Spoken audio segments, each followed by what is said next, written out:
ನುಡಿಸಿರಿಯ ವೀಕ್ಷಕ ಬಂಧುಗಳಿಗೆ ನಮಸ್ಕಾರಗಳು. ಇಂದು ಜಗತ್ತು ಕುತೂಹಲದಿಂದ ವೀಕ್ಷಿಸ್ತಾ ಇದೆ ಭಾರತದ ಅತ್ಯಂತ ಪ್ರಮುಖವಾದಂಥ ವಿದ್ಯಮಾನವನ್ನು. ಭಾರತದ ಜನತೆ ಅತ್ಯಂತ ಭಕ್ತಿಯಿಂದ, ಶ್ರದ್ಧೆಯಿಂದ, ಕುತೂಹಲದಿಂದ, ಆಸಕ್ತಿಯಿಂದ ಒಂದು ಧನ್ಯತೆಯ ಕ್ಷಣಕ್ಕೆ ಕಾಯ್ತಾ ಇದೆ. ಅದು ಅಯೋಧ್ಯೆಯಲ್ಲಿ ಶ್ರೀರಾಮ ಮಂದಿರದ ನಿರ್ಮಾಣ ಮುಕ್ತಾಯವಾಗುವ ಹಂತದಲ್ಲಿ ಶ್ರೀರಾಮನ ಮೂರ್ತಿ ಪ್ರತಿಷ್ಠಾಪನೆ ಆಗ್ತಕ್ಕಂಥ ಒಂದು ಕಾರ್ಯಕ್ರಮ ಹತ್ತಿರ ಬರ್ತಾ ಇದೆ. ಸಂಕ್ರಾಂತಿಯ ನಂತರದ ಶುಭ ಮುಹೂರ್ತದಲ್ಲಿ ಪ್ರತಿಷ್ಠಾಪನೆ ಆಗಲಿಕ್ಕಿದೆ. ಇಡೀ ಜಗತ್ತನ ಗಮನ ಸೆಳೆದಿದೆ ಮಾತ್ರವಲ್ಲ, ದೇಶದ ಎಲ್ಲರ ಗಮನವನ್ನು ಸೆಳೆದಿದೆ ಮಾತ್ರವಲ್ಲ, ನಿಮ್ಮೆಲ್ಲರ ಗಮನವನ್ನು ಸೆಳೀತಕ್ಕಂಥ ಒಂದು ಮಹತ್ವದ ವಿಷಯದ ಕುರಿತು ನಾನಿಲ್ಲಿ ಮಾತಾಡೋದಕ್ಕೆ ಬಯಸ್ತೇನೆ.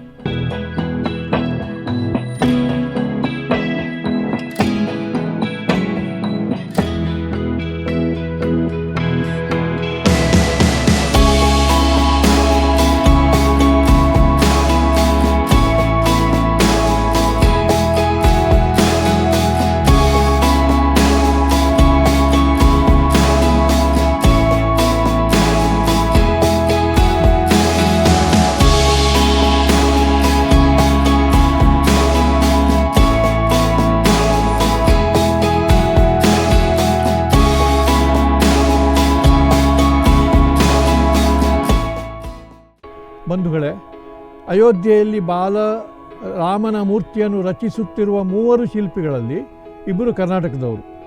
ಅದರಲ್ಲಿ ಒಬ್ಬರು ಇಡಗುಂಜಿಯ ಗಣೇಶ್ ಭಟ್ ಅನ್ನುವ ಶಿಲ್ಪಿ. ಆದ್ದರಿಂದ ಗಣೇಶ್ ಭಟ್ ಅವರ ಕುರಿತು, ಅಲ್ಲಿಯ ಇತರ ಇಬ್ಬರು ಶಿಲ್ಪಿಗಳ ಕುರಿತು ಕೂಡ ನಾನಿಲ್ಲಿ ಮಾತಾಡೋದಕ್ಕೆ ಬಯಸ್ತೇನೆ. ಹುತ್ತವಾಗದೆ ಚಿತ್ತ ಮತ್ತೆ ಕೆತ್ತೀತೇನು ಆ ಪುರುಷೋತ್ತಮನಂಥ ದಿವ್ಯ ರೂಪ ಅಂತ ಅಡಿಗರು ಒಂದು ಕವನದಲ್ಲಿ ಹೇಳ್ತಾರೆ. ಪುರುಷೋತ್ತಮನ ಅಂಥ ದಿವ್ಯ ರೂಪವನ್ನು ಕೆತ್ತುವಾಗ ವಾಲ್ಮೀಕಿಯ ಚಿತ್ತ ಹುತ್ತದಂತ ಆಗಿತ್ತು ಅನ್ನುವಂಥ ಮಾತನ್ನು ಹೇಳ್ತಾರೆ. ಕಥೆಯಲ್ಲಿ ಸಾಮಾನ್ಯವಾಗಿ ಬರ್ತಕ್ಕಂಥದ್ದು ಅಂದರೆ, ರಾಮ ಧ್ಯಾನಕ್ಕೆ ಕುಳಿತಾಗ ವಾಲ್ಮೀಕಿಯ ದೇಹದ ಮೇಲೆ ಹುತ್ತ ಬೆಳೆಯಿತು ಅನ್ನುವಂಥ ಮಾತು ಬರ್ತಲ್ಲ. ಹುತ್ತವಾಗದ ಚಿತ್ತ ಮತ್ತೆ ಕೆತ್ತೀತೇನು ಆ ಪುರುಷೋತ್ತಮನಂಥ ದಿವ್ಯ ರೂಪ ಅಂತ.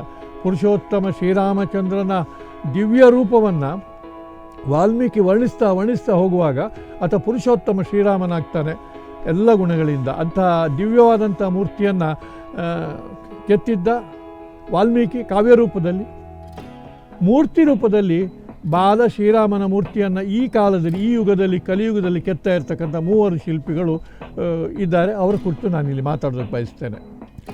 3500 ಕೋಟಿ ರೂಪಾಯಿಗೂ ಹೆಚ್ಚಿನ ವೆಚ್ಚದಲ್ಲಿ ಶ್ರೀರಾಮ ಮಂದಿರ ನಿರ್ಮಾಣ ಆಗ್ತಾ ಇದೆ. 3 ಶಿಲ್ಪಿಗಳು ತಪಸ್ಸಿನಂತೆ, ವಾಲ್ಮೀಕಿ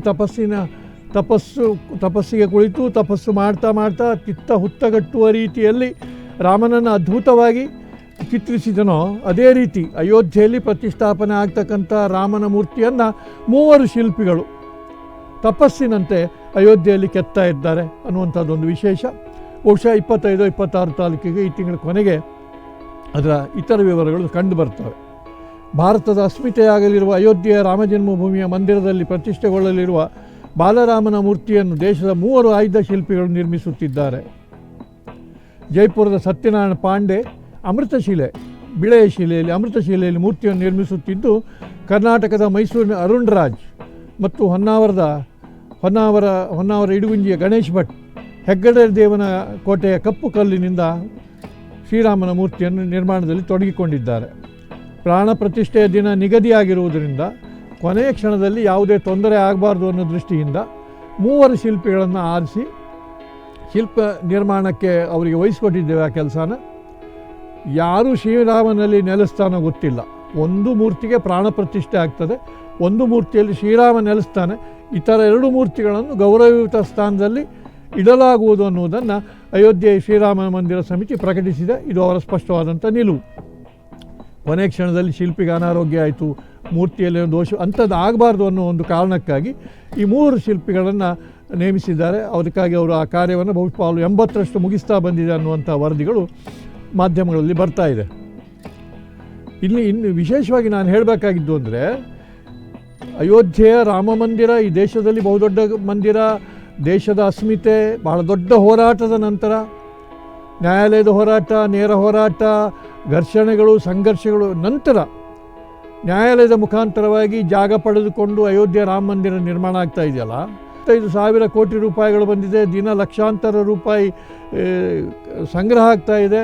ಇಂಥ ಅದ್ಭುತವಾದಂಥ ರಾಮ ಮಂದಿರದಲ್ಲಿ 3 ಮೂರ್ತಿಗಳು ಇರ್ತವೆ. ಅಲ್ಲಿ ಉಳಿದ 2 ಮೂರ್ತಿಗಳನ್ನು ಮರ್ಯಾದಿತ ಸ್ಥಳದಲ್ಲಿ ಇರಿಸಲಾಗುವುದು ಅನ್ನೋ ಮಾತನ್ನು ಹೇಳಿದ್ದಾರೆ.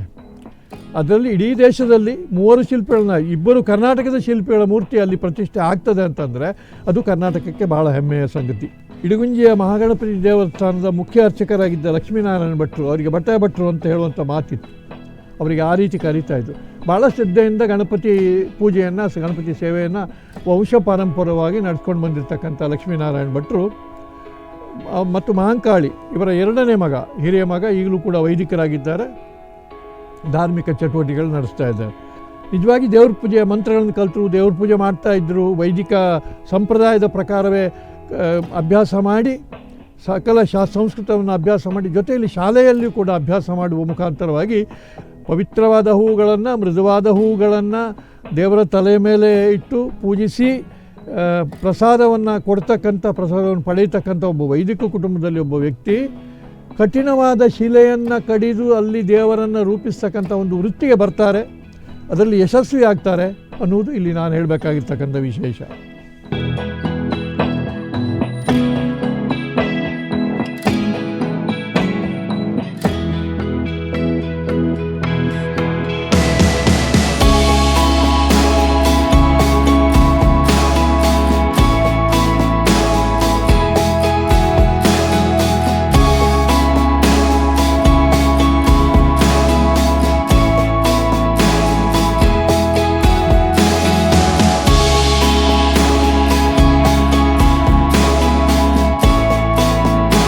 ಯಾವುದೋ ಕಾರಣಕ್ಕೆ ಶಿಲ್ಪಶಾಸ್ತ್ರಕ್ಕೆ ಒಲಿದು ಆಸಕ್ತಿ ವಹಿಸಿ SLC ಮುಗಿದ ಮೇಲೆ ಶ್ರೀಗಂಧದ ಕಟ್ಟಿಗೆಗಳನ್ನು ನಿರ್ಮಿಸುತ್ತಾ, ಶ್ರೀಗಂಧದ ಕಟ್ಟಿಗೆಯ ಮೂರ್ತಿಗಳನ್ನು ನಿರ್ಮಿಸುತ್ತಾ ಸಾಗರದಲ್ಲಿ ವಿಶೇಷವಾದಂಥ ಒಂದು ಅಧ್ಯಯನ ಮಾಡ್ತಾರೆ ಗಣೇಶ್ ಭಟ್ ಅವರು.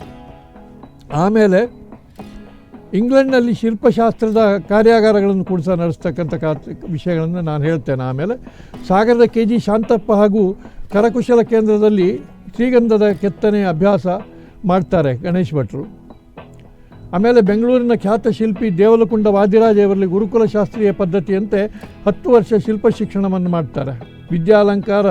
ಶಿಲ್ಪ ವಿದ್ಯಾಲಂಕಾರ ಪ್ರೊಫೆಸರ್ SK ರಾಮಚಂದ್ರರಾವ್ ಅವರಲ್ಲಿ ಭಾರತೀಯ ಶಿಲ್ಪಶಾಸ್ತ್ರದ ಅಧ್ಯಯನವನ್ನು ಮಾಡಿದಂಥ ಗಣೇಶ್ ಭಟ್ರು ದೇಶದ ವಿವಿಧ ಕಲಾ ಶಿಲ್ಪ ಪ್ರಕಾರದಲ್ಲಿ ಕೃತಿ ರಚಿಸುತ್ತಾ 18 ವರ್ಷ ಕಾಲ ಶಿಕ್ಷಕರಾಗಿ ಕೆನರಾ ಬ್ಯಾಂಕಿನ KPJ ಪ್ರಭು ಅವರ ಹೆಸರಿನಲ್ಲಿ ಬೆಂಗಳೂರಿನಲ್ಲಿ ಒಂದು ಶಿಲ್ಪಕಲಾ ಕೇಂದ್ರ ಇದೆ, ಅದರ ಪ್ರಾಂಶುಪಾಲರಾಗಿ 600ಕ್ಕೂ ಹೆಚ್ಚು ಯುವ ಶಿಲ್ಪಿಗಳನ್ನು ತರಬೇತಿಗೊಳಿಸಿದ್ದಾರೆ ಗಣೇಶ್ ಭಟ್ ಅವರು. ಕಳೆದ 18 ವರ್ಷಗಳಿಂದ ಇಂಗ್ಲೆಂಡ್, ಐರ್ಲೆಂಡ್ ಭಾರತೀಯ ಶಿಲ್ಪಕಲಾ ಪ್ರದರ್ಶನ, ಪ್ರಾತ್ಯಕ್ಷಿಕೆ ತರಬೇತಿಗಳನ್ನು ನಡೆಸ್ತಾ ಇದ್ದು 42 ವಿದೇಶಿ ಶಿಲ್ಪಿಗಳಿಗೆ ಮಾರ್ಗದರ್ಶಕರಾಗಿದ್ದಾರೆ.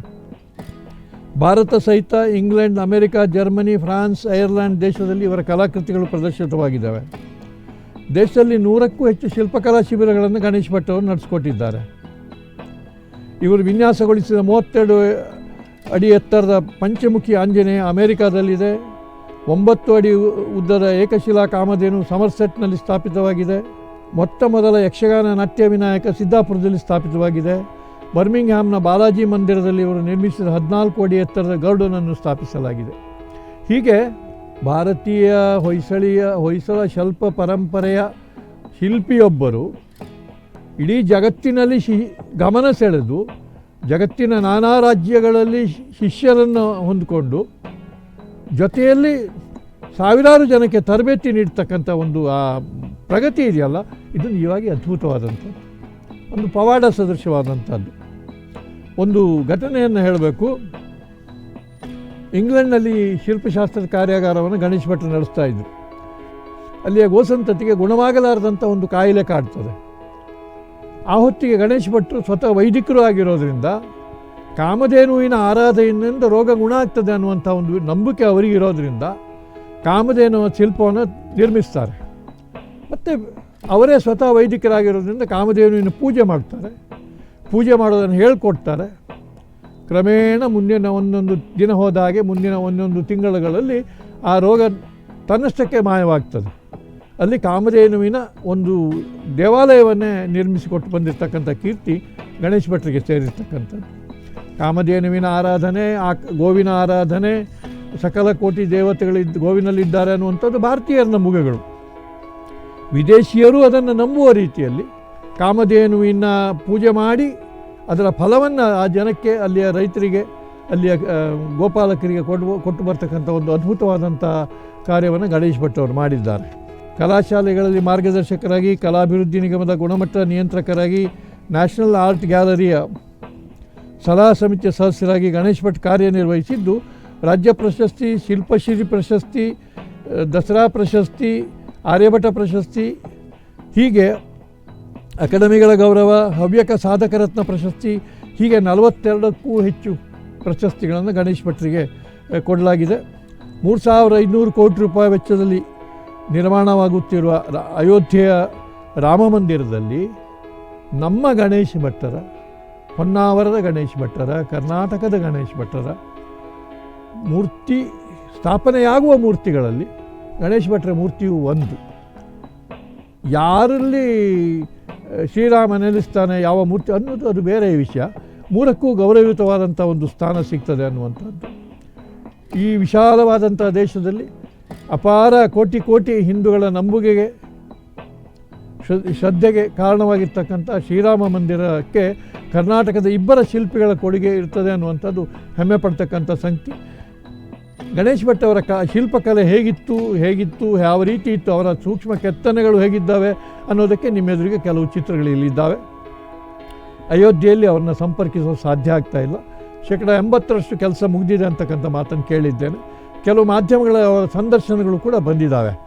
5 ವರ್ಷದ 4.5 ವರ್ಷದ ಶ್ರೀರಾಮನ ಪುಟ್ಟ ಮೂರ್ತಿಯನ್ನು ನಿರ್ಮಿಸುವಾಗ ಗಣೇಶ್ ಭಟ್ರು ಅಷ್ಟೇ ವಯಸ್ಸಿನ ಮಕ್ಕಳ ಕೈ ಹಿಡಿದು ಪರಿಶೀಲಿಸ್ತಾ, ಬೆರಳುಗಳು ಹೇಗಿದ್ವು, ಹಸ್ತ ಹೇಗಿತ್ತು ಅನ್ನೋದನ್ನು ಪರಿಶೀಲಿಸ್ತಾ ಇರ್ತಕ್ಕಂಥ ದೃಶ್ಯಗಳು ಬೇರೆ ಬೇರೆ ಮಾಧ್ಯಮಗಳಲ್ಲಿ ಬಂದಿದ್ದಾವೆ. ಶ್ರೀರಾಮನ ಬಾಲ್ಯದ ಮೂರ್ತಿಗಳನ್ನು ಬಹಳಷ್ಟು ಚಿತ್ರಕಾರರು ಚಿತ್ರಿಸಲಿಲ್ಲ. ಶ್ರೀಕೃಷ್ಣ ಪರಮಾತ್ಮನ ಬಾಲ್ಯ ಲೀಲೆಗಳ ಮೂರ್ತಿಗಳು, ಕಥೆಗಳು ಬೇಕಾದಷ್ಟಿದೆ. ಶ್ರೀರಾಮನ ಬಾಲ್ಯದಿಂದಲೇ ವನವಾಸ, ಹಾಗೆ ಮರಳಿ ಮತ್ತೆ ವನವಾಸ, ವಿದ್ಯಾಭ್ಯಾಸಕ್ಕಾಗಿ ವನವಾಸ, ಮರಳಿ ವನವಾಸ, ಹೀಗೆ ಕಠಿಣ ಸಮಸ್ಯೆಗಳು ಜೀವನದುದ್ದಕ್ಕೂ, ಮತ್ತು ಸೀತಾ ಪರಿತ್ಯಾಗ, ಮತ್ತು ಸ್ವತಃ ಶ್ರೀರಾಮಚಂದ್ರನ ಮಕ್ಕಳೇ ಅವನನ್ನು ಹಿಡಿದೇ ಇರತಕ್ಕಂಥ ಪರಿಸ್ಥಿತಿಗಳು, ಹೀಗೆ ಇಷ್ಟೆಲ್ಲ ಕಷ್ಟ ಸಂಕಷ್ಟಗಳ ನಡುವೆಯೂ ಕೂಡ ಸ್ಥಿತಪ್ರಜ್ಞನಾಗಿ, ಪಿತೃವಾಕ್ಯ ಪರಿಪಾಲಕನಾಗಿ, ಸಾಮಾನ್ಯ ಅಗಸನ ಮಾತಿಗೂ ಬೆಲೆ ಕೊಡುವ ಆಡಳಿತದಾರನಾಗಿ, ಹಲವಾರು ರೀತಿಯಲ್ಲಿ ಪ್ರಭು ಶ್ರೀರಾಮಚಂದ್ರ ಆದರ್ಶಪ್ರಾಯನಾಗಿರುವುದರಿಂದಲೇ ಶ್ರೀರಾಮನನ್ನು ಜನ ಆರಾಧಿಸ್ತಾರೆ. ಆತ ಪುರುಷೋತ್ತಮ ಶ್ರೀರಾಮ. ಆದ್ದರಿಂದ ಎಲ್ಲರಿಗೆ ಆರಾಧ್ಯ ದೈವ. ಶ್ರೀರಾಮನ ಇಡೀ ಬದುಕು, ಇಡೀ ಜೀವನ, ಪ್ರತಿ ಹೆಜ್ಜೆಗಳು, ಬಾಲ್ಯದಲ್ಲಿ ನಾರು ಮಡಿಯುಟ್ಟು ಕಾಡಿಗೆ ಹೋಗಬೇಕಾಗ್ತದೆ ವಿದ್ಯಾಭ್ಯಾಸಕ್ಕಾಗಿ, ಮತ್ತೆ ವನವಾಸ, ಮತ್ತೆ ಸೀತಾಪಹರಣ ಕಥೆಗಳು, ಮತ್ತೆ ರಾವಣನೊಂದಿಗೆ ಯುದ್ಧ, ಇದೆಲ್ಲ ಘಟನೆಗಳ ಸರಮಾಲೆಗಳು ಕೂಡ ಒಂದು ದಿವಸ ನಿಶ್ಚಿಂತೆಯಿಂದ ಇಡಲಿಕ್ಕೆ ಬಿಟ್ಟಿರಲಿಕ್ಕಿಲ್ಲ ಬಹುಶಃ. ಆದರೆ ಅದೆಲ್ಲವನ್ನೂ ಸಹಿಸ್ತಾ ಅನ್ಯಾಯವನ್ನು, ದುಷ್ಟತೆಯನ್ನು ವಿರೋಧಿಸ್ತಾ, ಯುದ್ಧ ಮಾಡ್ತಾ ಪ್ರಭು ಶ್ರೀರಾಮಚಂದ್ರ ರಾಮರಾಜ್ಯ ಅಂದರೆ ಹೀಗಿರಬೇಕು ಅನ್ನೋ ಒಂದು ಸ್ಥಾಪನೆ ಮಾಡಿ ಹೋದ್ರಲ್ಲ, ಒಂದು ಆದರ್ಶವನ್ನು ನಮಗೆ ಬಿಟ್ಟು ಹೋದ್ರಲ್ಲ, ಆ ಆದರ್ಶದ ಪುನಃಸ್ಥಾಪನೆಗೆ, ರಾಮರಾಜ್ಯದ ಆದರ್ಶದ ಪುನಃ ಸ್ಥಾಪನೆಗೆ ಅನುಕೂಲವಾಗಲಿ, ಸ್ಫೂರ್ತಿಯಾಗಲಿ ಅನ್ನುವ ದೃಷ್ಟಿಯಿಂದ ಶ್ರೀರಾಮ ಜನ್ಮಭೂಮಿ ಹೋರಾಟ ಸಮಿತಿ, ಶ್ರೀರಾಮ ಮಂದಿರ ರಚನಾ ಸಮಿತಿ, ಭಾರತ ಸರ್ಕಾರ ಭಾಳ ಶ್ರದ್ಧೆಯಿಂದ ಕೆಲಸ ಮಾಡ್ತಾ ಇದೆಯಲ್ಲ. ಆದ್ದರಿಂದ ಮುಂದಿನ ದಿನಗಳಲ್ಲಿ ಈ ದೇಶ ಶ್ರೀರಾಮ ರಾಜ್ಯ ಆಗಲಿ ಅಂತ ನಾವೆಲ್ಲ ಪ್ರಾರ್ಥಿಸೋಣ, ನಾವೆಲ್ಲ ಅದಕ್ಕಾಗಿ ದುಡಿಯೋಣ ಅನ್ನೋದ್ರ ಜೊತೆಯಲ್ಲಿ ಅಯೋಧ್ಯೆಯಲ್ಲಿ ಸ್ಥಾಪಿತರಾಗಲಿರುವ ಶ್ರೀರಾಮಚಂದ್ರರಲ್ಲಿ ನಮ್ಮ ಕರ್ನಾಟಕದ ಇಬ್ಬರು ರಾಮರಿರ್ತಾರೆ, ಹೊನ್ನಾವರ ಇಡಗುಂಜಿಯವರು ಒಬ್ಬರು ರಾಮನಿರ್ತಾರೆ ಅನ್ನೋ ಒಂದು ಸಂತೋಷ, ಸಂಭ್ರಮವನ್ನು ಇನ್ನು ಹಂಚಿಕೊಳ್ಳೋದಕ್ಕೆ ನಾನು ಇಲ್ಲಿ ಕೂತಿದ್ದೇನೆ. ನಮಸ್ಕಾರ.